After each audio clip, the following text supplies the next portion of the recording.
wabonye angahe? Nabonye amanota 60. Kuranga muri make warapfutse. yego. Ishimwe Furaha kuri ubu wiga muri IPRC Ngoma ubwo yigaga imyuga n'ubumenyi ngiro mu ishuri rya Etefope Sesharire Rwanga mu karere ka Musanze. Mu bizamini bya leta Furaha yagize amanota 60 kuri 60. Ishimwe avuga ko mu kuzuza ikizamini cya leta wiga imyuga n'ubumenyi ngiro ari ugushyiraho umwete. Hari ukuntu nyine baduha amayetide asanzwe, amayetide 2.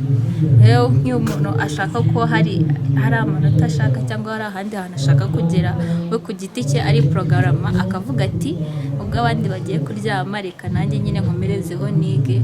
Kwa ko mvuga ngo abandi bagiye kuryama nanjye ngiye kuryama, ntabwo ndamya nashidikanya ko amanota ntari kuyagira. Ari abasore ariko n'inkumi zirashoboye.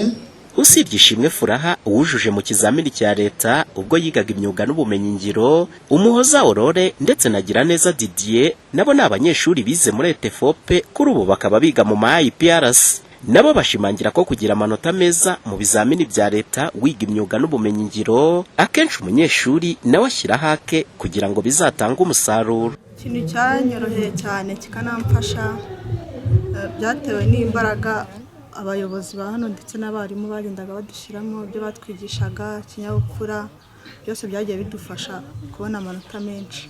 No kuvuga ngo imyuga n'ubumenyi ngiro kugira ngo ugire amanota menshi meza, ibanga rya mbere cyambere no kwiyumvamo umwuga ugiye kwiga ukawiyumvamo ukakujyamo. Apana kwiga umwuga avuga ati no kugira ndangize no kugira mbone diplome, ugomba kubyiga nk'umuntu uzabikora ukabiha umwanya.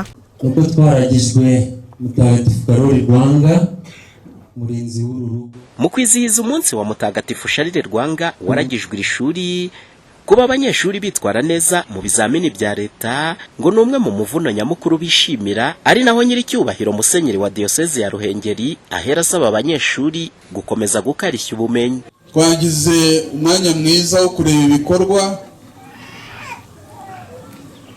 ni bigaragaza ko ubushobozi Diocese yabahaye, uburyo Diocese yabahaye, uburyo igihugu kibaha mutabupfusha ubusa. Nkabangira ngo mbasabe gukomeza kongera imbaraga mu kwiga neza mukamenya, kubera ko umwuga umuntu agomba kumenya akaminuza niho abingirakamaro.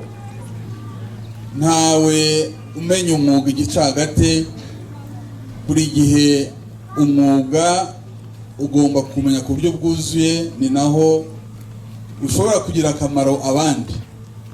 Muri Etefope ngo kwiga amasomo y'imyuga n'ubumenyi ngiro babyongeramo kuganirira mu ruhame mu ndimi zigiye zitandukanye mu rwego rwo kumenya umwuga usobetse ubuhanga. Umuhoza Honore, Flash TV, mu karere ka Musanze mu majyaruguru y'u Rwanda.